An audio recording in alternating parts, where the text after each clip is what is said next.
Who is your favorite daughter? And is it true this alleged daughter towers over you? Is it true that you are, in fact, 4'11"? Oh, liar. I am 5 feet tall. What happened at the Science Museum, then? No, the Science Museum was wrong. And yes, you do tower over me. Thank you. And yes, you are my favorite daughter. But you are 4'11". I am not 4'11". Yes, there's a picture that's literally you next to a measuring stick. And then it went to says, 5. No. Okay. Nobody saw that. Move along to the next That's your question. old age vision.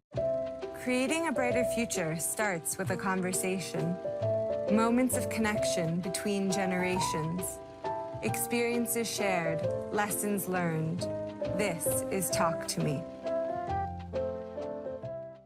How does it feel to have accomplished all this stuff that you have accomplished? In the rare moments when I'm actually watching one of those videos that they put together before I do a speech, that's when it really hits me, all the stuff we've done. It feels very fast, so I can warn you right now, enjoy every second because it goes like a flash. I cannot believe that I'm sitting here with you, already 21, and about to launch your own career.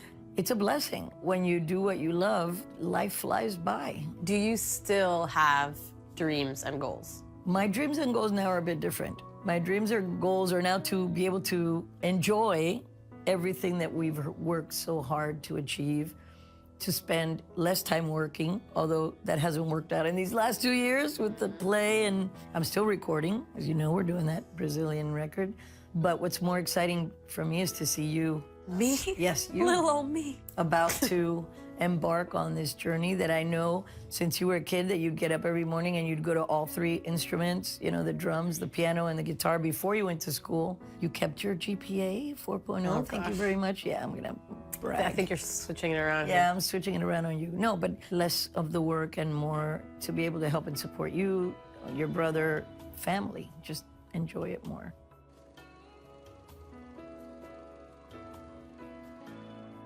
If you could do it all again, would you change anything? The only thing I would change, it went by so fast, and sometimes I was fretting so much about something being perfect, you miss the moment. Some things are a blur to me because it was all so crazy, and I was so focused on, like, I have to do this now, and then I have to do that, and then I have to do that, that I wasn't paying attention to that moment right there and really absorbing everybody that was in the audience or that moment where things were happening.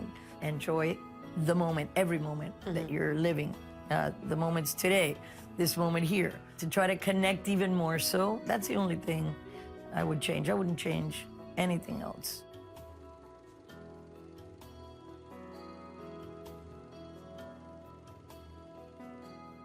What advice do you have for growing humans? I don't think you ever stop growing. Find what you love to do, because if you work at what you love to do, then it doesn't feel like work. To me, success is having loving and wonderful relationships with family and friends, doing what you love, and being able to choose in your life and balance. So find your passion, which is not that easy. Sometimes we think this is our passion. Sometimes we may be pushed towards our parents' passion and think that that's what we have to do. You really have to analyze what makes you happy. I agree. I think if more people would look more deeply inside themselves for what truly makes them happy, then I think everything else would be better. Yeah, but it's not that easy to find. No, it ain't. I'm still discovering, at this age, the things Director that make me extraordinaire. happy. Exactly. You know, I love that. I've always loved the behind the scenes more. Yeah, but you then, know that you know, too? like you worked so hard your whole life, and now you get to impart that knowledge and wisdom from another side in sweatpants. I get to choose. I get to choose because I did a lot of things that I had to in order to get to this point. You know what my least favorite things are? Photo shoots, fittings, all the things that some people might enjoy. Because I know you, and you're like a badass, tough woman. I can't imagine a time where anybody told you what to do or how to be, and I can't imagine you doing anything that you wouldn't, you know, believe in or want to do. It happened. I know what I'm comfortable in, and that's why I tell people, you need to be able to carry your look. But at the beginning, when we went out to LA, and you have all these supposed stylists and people that are on the cutting edge trying to put you into something, and then I'd get nailed for it in the tabloids because I couldn't carry it because it wasn't me. Right. So, yeah, there's been things that you know, I wouldn't do now, that at the time I said, okay, you know, let's try it. I mean, you're not gonna see me in a dress anytime soon. Don't never say never. Well, I mean, in the video as a joke. There's a right kind of dress. There may be a right kind of Right, dress. but what I'm saying is, if I'm not feeling comfortable, ain't nobody gonna put me in that.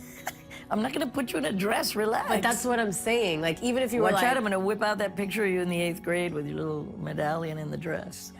maybe the way that the environment that you grew up in, you know, like 1803, that.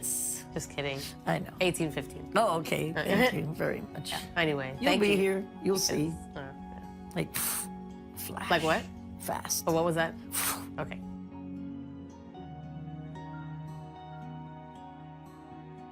Tell me something you've never told me before. If I haven't told you, it's because you don't need to know it, and I'm certainly not gonna start telling you now.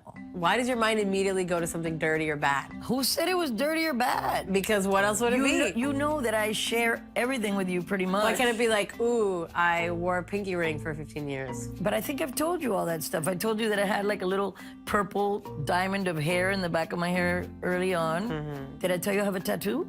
You don't have a tattoo. How do you know? Where is it? All right, I know you've seen every part of my body. I guess I can't lie to you that way. Everything that you need to hear, I've told you, because I made it a point. I always tell you. Like when you told me about your third nipple. You're right, yeah, exactly. Yeah, Just kidding. hello, you didn't hear that from me. It's not true. There's 4.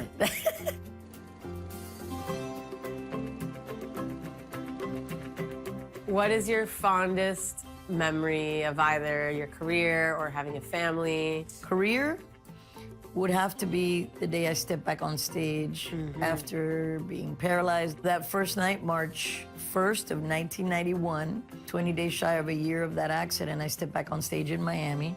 It was euphoric. It was so euphoric that I don't even remember. It's a big blur. I stepped on that stage, and the next thing I remember, your father running out on stage and picking me up. That feeling, oh my God, euphoria. That'll be hard to top professionally because it was like, I got my life back. Fondest memory of a personal nature, every time you guys were born. All the times? The 2 times. The 2 times you were born, and then when Sasha was born, my grandson. I remember when your brother was born, it was like the Olympics because I was in labor for 26 hours and still had to be a C-section. It was the day after I turned 23. As you know, I was very young, exactly. I didn't think I'd get married or have a kid at all. And then if I did, it would be later in life. And look, boom, married the day after I turned 21. He's born on our 2nd anniversary. That was beautiful. The day you were born, you're smiling into the camera. Like, I'm here. Your godfather, Quincy Jones, came to Miami. You were 2 days old, and he had asked me to welcome 34 presidents in the Summit of the Americas. When Quincy Jones calls you, you answer. You answer, and I was feeling really bad to tell him, Quincy, I can't. I just had a C-section 2 days ago. And he says, would you mind if we come to the nursery? So he came, I'm holding you, and the moment that I welcomed on camera the 34 presidents, you lifted your hand like this, and you waved. It looked like you waved. You were 2 days old, and your I remember, I did. Yeah, and your godfather comes up to me at the end of it, and he says, does this baby have a godfather? And I go, no, not really. He goes, I'm this baby's godfather. You blew him away on your 2nd day of life.